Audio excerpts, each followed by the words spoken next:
اس video میں ہم شہاب الدین غوری کی تیسری اور آخری قسط کے بارے میں بات کریں گے۔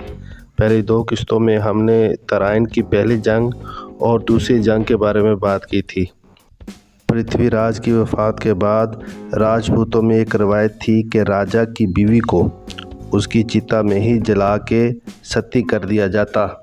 اب پرتھوی راج کے مرنے کے بعد اس کی بیوی رانی شیوگیتا کے لیے بھی یہی روایت تھی، مگر یاد رہے کہ رانی شیوگیتا حاملہ تھی اور اس کے پیٹ میں 4 ماہ کا بچہ تھا۔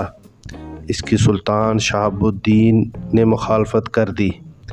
اس وقت کے اجمیر کے بزرگ خواجہ معین الدین چشتی کی رائے بھی یہی تھی۔ خواجہ معین الدین چشتی نے سلطان شہاب الدین کو رانی شیوگیتا کی جان بچانے کا کہا۔ اس طرح رانی شیوگیتا کی جان بچ گئی۔ اس واقعے کے بعد رانی شیوگیتا نے اسلام قبول کر لیا اور مسلمان ہو گئی۔ رانی شیوگیتا نے اپنا نام بدل کے اسلامی نام صفیہ رکھا۔ خواجہ معین الدین چشتی نے شہاب الدین اور رانی شیوگیتا کا نکاح کروا دیا۔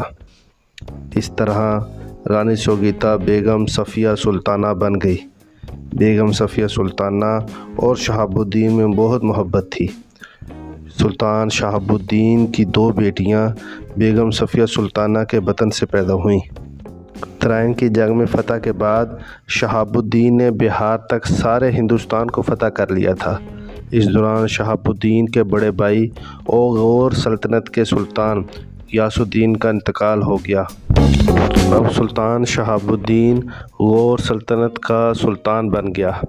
اب جیسے ہی سلطان شہاب الدین واپس گیا تو ہندوستان میں اس کے انتقال کی افواہ پھیل گئی۔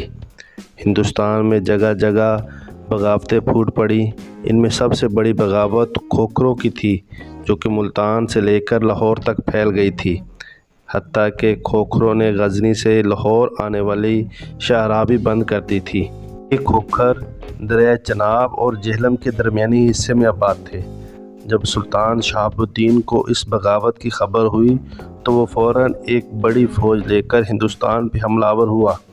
اس نے کھوکھروں کے بہت سے قلعہ فتح کر لیے اور ان کی بغاوت کو کچل کر رکھ دیا۔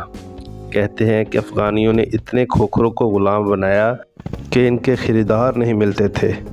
1 دینار کے بدلے 5 کھوکھر فروخت ہوتے تھے۔ کھوکھروں کی بغاوت کو کچلنے کے بعد سلطان شہاب الدین نے غزنی کی واپسی کا سفر شروع کیا۔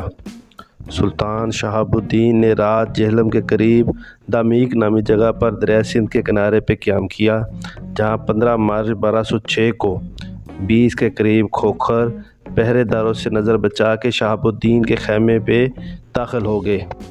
شہاب الدین کے جسم پہ 22 کے قریب چھریوں اور چاقوؤں کے زخم آئے۔ سلطان موقع پہ ہی دم توڑ گیا، تاہم سلطان کے محافظوں نے تمام قاتلوں کو بھی موت کی گھاٹ اتار دیا۔ سلطان شہاب الدین کو اسی جگہ دفن کیا گیا۔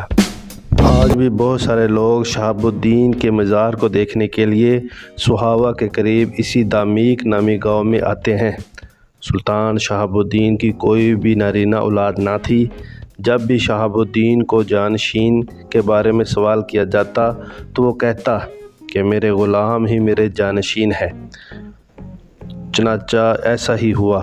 سلطان شہاب الدین کے قتل کے بعد اس کا غلام قطب الدین ایبک دلی کا فرمانروا بنا اور ملتان کی حکمرانی اس کے دوسرے غلام نصیر الدین قبادشاہ کو ملی۔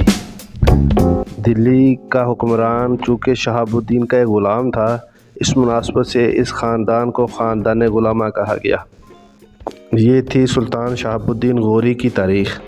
ہندوستان میں مسلمانوں کی آمد کی سیریز ابھی جاری ہے۔ اب قطب الدین ایبک نے ہندوستان پر کتنی دیر اور کیسی حکومت کی، اور اسی طرح کی اور ویڈیو دیکھنے کے لیے میرے چینل کو سبسکرائب کریں۔